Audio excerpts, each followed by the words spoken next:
दोस्तों अगर आप सीटेट दिसंबर 2024 का एग्जाम देने जा रहे हैं तो आप सभी के लिए यहाँ पे इंपॉर्टेंट अपडेट है, तो आप सभी वीडियो के लास्ट तक बने रहिएगा। नए हो दोस्तों, विजडम आशीष चैनल को सब्सक्राइब कर लीजिएगा, बेल आइकन को प्रेस कर लीजिएगा ताकि सीटेट से रिलेटेड या किसी भी शिक्षक भर्ती से रिलेटेड हर ऑथेंटिक अपडेट आप तक टाइम पर पहुंचती रहे।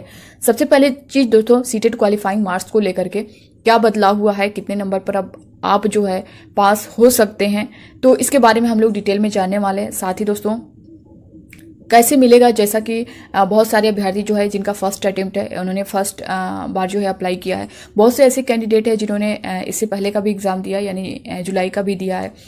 बहुत से अभ्यर्थियों का फर्स्ट है, सेकंड है, थर्ड है, बार बार वो एग्जाम दे रहे हैं बट क्वालिफाइड नहीं कर पा रहे हैं। क्या रीज़न है, कैसे आपको क्या चीज़ें किस तरह से तैयारी करनी है कि आप कम टाइम में जो है ज़्यादा स्कोर कर पाएँ, तो सब कुछ हम लोग यहाँ पे डिटेल में जानेंगे। यहाँ पे दोस्तों स्क्रीन पर आप लोग देख पा रहे होंगे सीटेट क्वालिफाइंग मार्क्स को लेकर के जो इनके ऑफिशियल नोटिस में नोटिफिकेशन में जो मेंशन किया गया है, आप लोग स्क्रीन पर देख पा रहे होंगे qualifying marks and award of CTET certificate.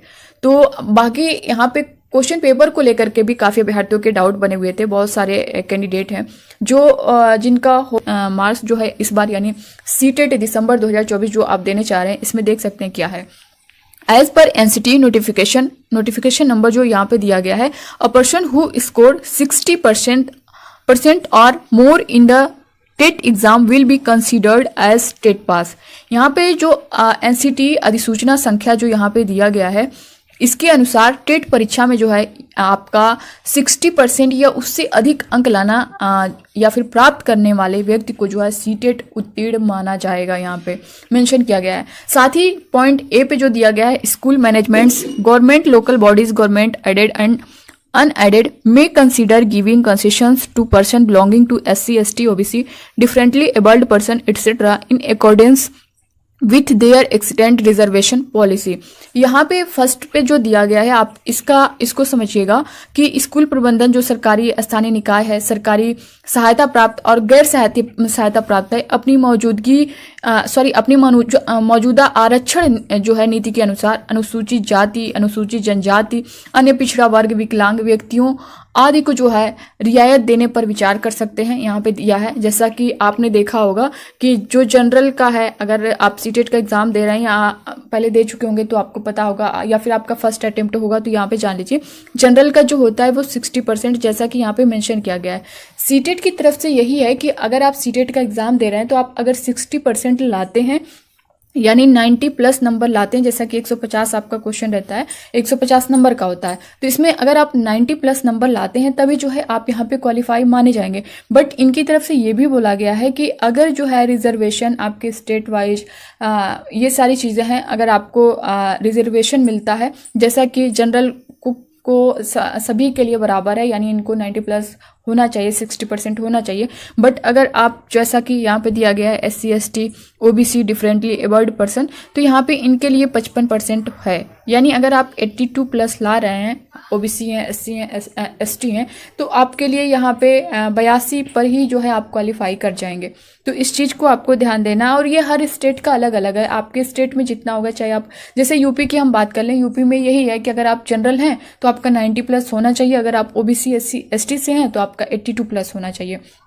वहीं बिहार में जो है कुछ अलग है, जो SC, ST हैं उनका कहीं 75 प्लस पर भी देखने को मिल जाता है क्वालिफाइंग। ये सारी चीज़ें हैं। जो बिहार की जनरल फीमेल कैंडिडेट हैं उनको भी रिजर्वेशन मिला है, तो वो भी 82 प्लस अगर है, उनका 55% है, तो तब भी वो जो है बिहार में अगर कोई वैकेंसी आ रही तो उसके लिए एलिजिबल हैं, वो अप्लाई कर सकती हैं पूरी तरह से। मगर अदर स्टेट वाले नहीं कर सकते क्योंकि उनको 90 प्लस होना चाहिए। तो ये रिजर्वेशन हर स्टेट का अलग अलग होता है। यहाँ पे देख सकते हैं बी पॉइंट पे जो दिया गया है वो है should give weightage to the CTET scores in the recruitment process. However, qualifying the CTET would not confirm a right on any person for employment as it is only one of the eligibility criteria of appointment. यहाँ पे अगर हम बात करें तो जो भर्ती प्रक्रिया में सीटेट अंकों को महत्व दिया जाना चाहिए। हालांकि सीटेट जो है उत्तीर्ण करने से किसी भी व्यक्ति को भर्ती या फिर रोजगार का अधिकार नहीं मिलेगा, क्योंकि ये नियुक्ति के लिए पात्रता मानदंडों में से केवल एक है। यानी ये एक जो सीटेट है वो एक पात्रता परीक्षा है। इसको अगर आप क्वालिफाई कर ले रहे हैं तो आपको जॉब तो मिल नहीं जाएगी, इसे तो आप क्वालिफाई, सिर्फ आपको क्वालिफाई करना है। इसके बाद तो आपको एग्ज़ाम देना ही है। कोई भी भर्ती आ रही है टीचिंग से रिलेटेड, जैसा कि आप बिहार में देख सकते हैं, बिहार में आपका TRE 1, 2, 3, 1.0, 2.0, 3.0 हुआ है और 4.0 भी अब होने वाला है। तो आपको यहाँ पे थोड़ी मेहनत करनी होगी। आपके सामने बहुत सारे चांस हैं। DSSB भी आपको जल्द देखने को मिलेगा, KVS है, NVS है, और अगर यूपी में देखें तो सुपर टेट है। तो ये सारे एग्जाम आपको देखने को मिलेंगे। तो आप अगर आप सीटेट क्वालिफाई कर लेंगे तभी ये सारी चीज़ें आप इसमें अप्लाई कर पाएंगे, वरना नहीं कर पाएंगे। और टेट जो होता है, जैसे अभी यूपी में यूपी टेट है, बिहार में बी टेट है, तो अगर आप उस स्टेट को क्वालिफाई करते हैं तो आप उसी स्टेट के लिए होंगे। बाहर किसी स्टेट में कोई वैकेंसी आ रही है, सेंट्रल की कोई वैकेंसी आ रही है, तो आप नहीं अप्लाई कर पाएंगे। अगर आप सीटेट कर रखे हैं तो वहाँ पे आप अपने स्टेट में भी अप्लाई कर सकते हैं, अदर स्टेट में भी अप्लाई कर सकते हैं, सेंट्रल की कोई वैकेंसी आ गई है तो उसमें भी अप्लाई कर सकते हैं। तो